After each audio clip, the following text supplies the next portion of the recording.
Waalaikumsalam Ibu Elsa. Bagaimana kabarnya Bu hari ini? Alhamdulillah baik. Alhamdulillah, semoga selalu sehat ya Bu ya. Hatinya.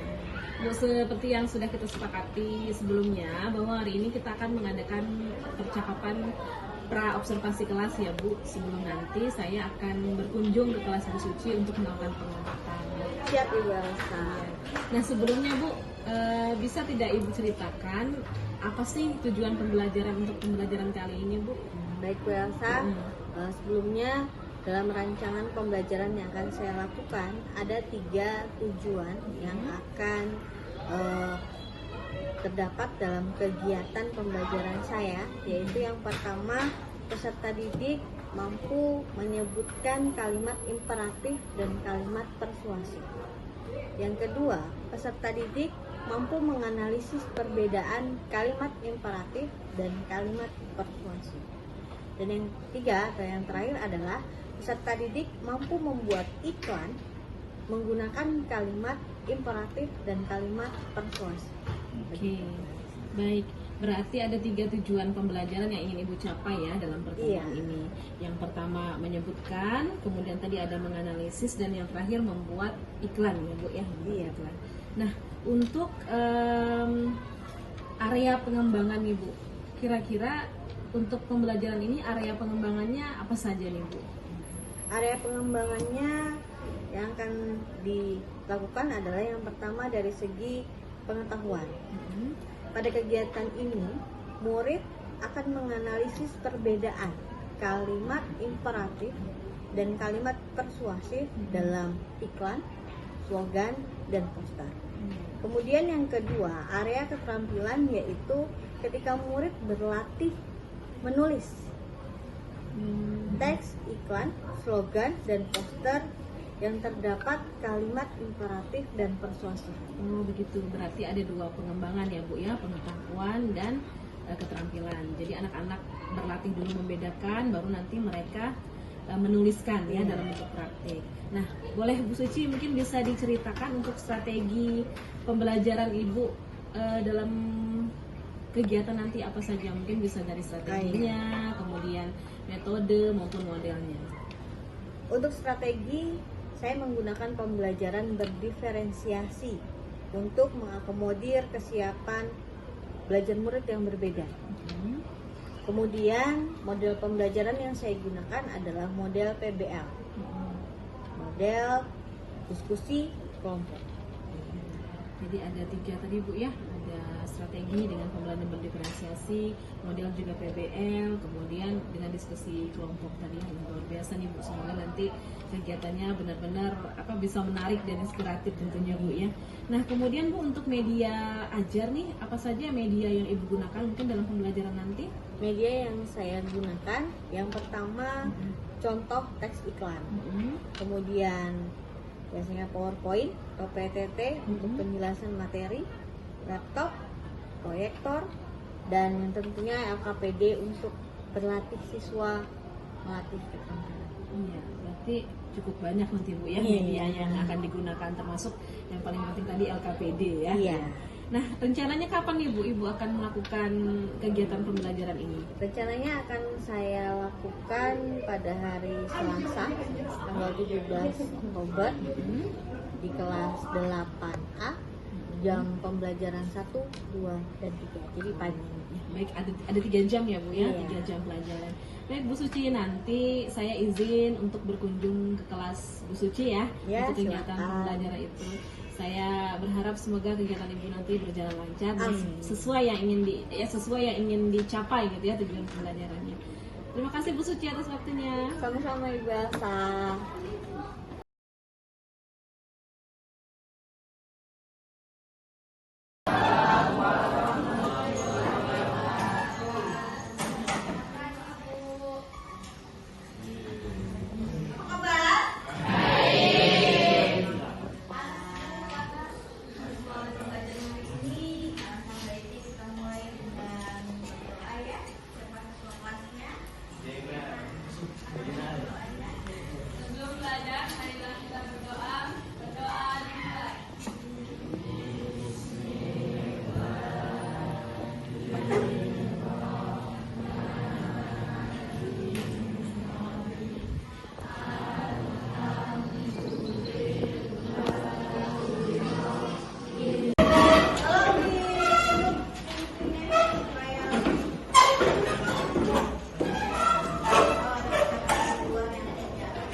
Nah, jalan, kelihatan?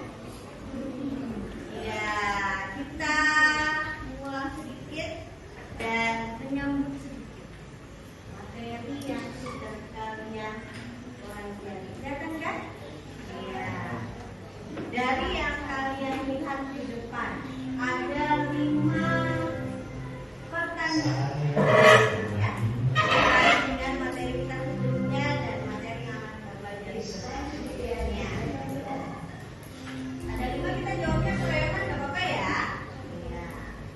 Kita lihat kalimat pertanyaan nomor 1. Saatnya kami dimulai.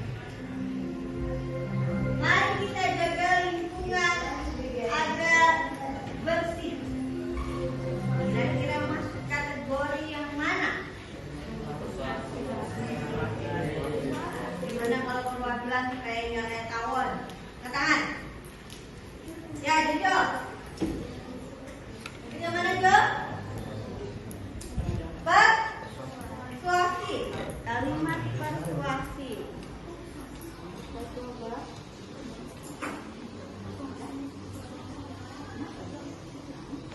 Ini, Jo? Betul. Lanjut pertanyaan kedua. Ya, siap. Yang ini, pakailah masker. Apa? Yang mana? Kalimat imperatif.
Nah, Bu Suci, seperti yang telah kita sepakati sebelumnya, bahwa setelah Ibu kemarin praktik, kemudian saya melakukan pengamatan di kelas, kita akan bertemu lagi nih untuk ngobrol-ngobrol terkait dengan pengalaman Ibu pada kegiatan tersebut ya. Iya Bu Elsa, benar sekali. Nah, kira-kira apa nih tujuan yang ingin Ibu dapatkan dari obrolan kita nanti? Ya, saya ingin menemukan tujuan, solusi dari apa yang sudah saya lakukan kemarin. Mungkin ketika saya melakukan praktik mengajar terdapat beberapa kesalahan. Nah, saya berharap dapat menemukan solusi yang terbaik bagaimana mengatasi permasalahan tersebut. Oh, baik. Terdapat beberapa kesalahan atau lebih tepatnya kekurangan mungkin Bu ya, bukan kesalahan begitu ya.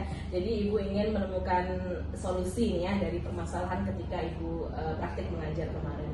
Nah, sebelumnya saya ingin bertanya dulu Ibu, bagaimana sih perasaan Ibu kemarin setelah melakukan praktik mengajar itu? Nah, alhamdulillah lega ya. Setelah melakukan praktik, karena ada rasa tegang, merasa diawasi gitu. Gitu Bu ya. Ya, tapi alhamdulillah sudah lega ya sekarang ya. Nah, bisa Ibu ceritakan nggak Bu tahapan pembelajaran Ibu kemarin dan area pengembangan dari pembelajaran itu? Ya Bu, kalau untuk tahapan tentu sebelum masuk kelas biasanya saya menyiapkan perangkat pembelajaran dulu untuk apa saja yang akan saya ajarkan kepada peserta didik. Kemudian saya melakukan kegiatan pembelajaran di bagian kegiatan pembuka seperti biasa, mengkondisikan murid, melakukan kegiatan inti dengan diskusi kelompok, sampai ke bagian penutup. Untuk area pengembangan ada dua, yaitu pengetahuan dan keterampilan. Oke, ada dua area pengembangan ya, yaitu pengetahuan dan keterampilan. Mungkin bisa dijelaskan Bu untuk dua area ini, untuk pengetahuan bagaimana dan keterampilan itu yang bagaimana? Untuk area pengetahuan, murid diajarkan bagaimana cara menganalisis perbedaan kalimat imperatif dan kalimat persuasif.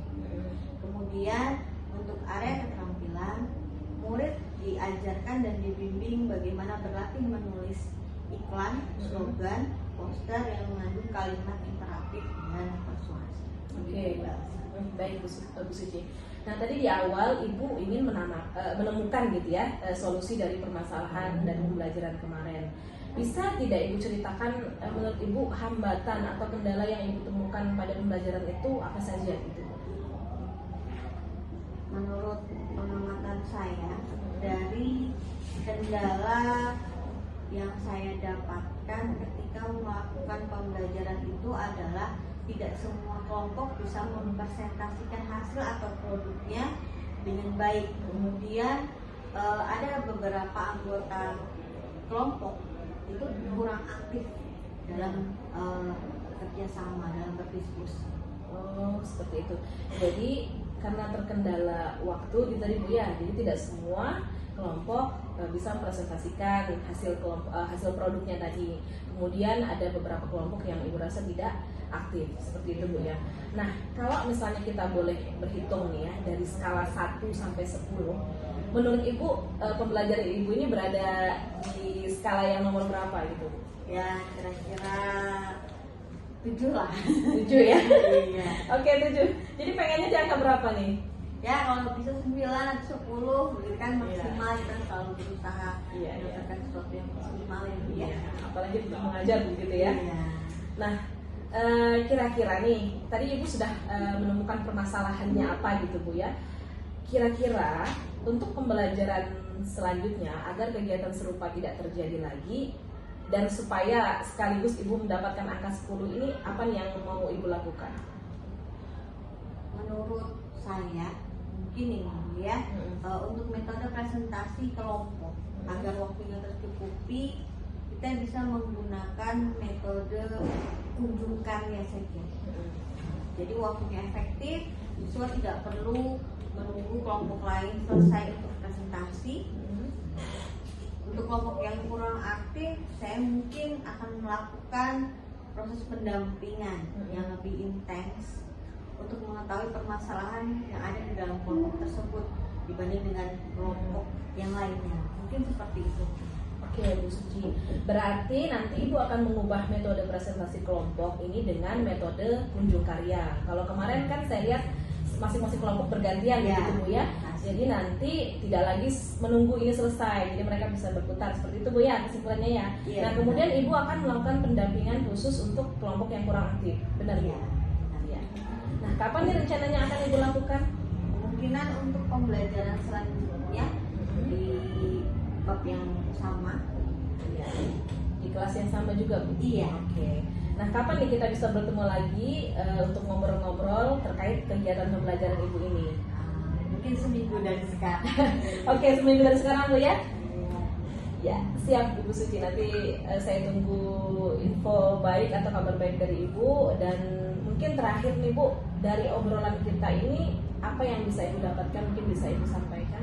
Ya, saya menyimpulkan bahwa praktik mengajar yang saya lakukan kemarin untuk pencapaian tujuan pembelajaran saya anggap masih kurang atau ya 80%.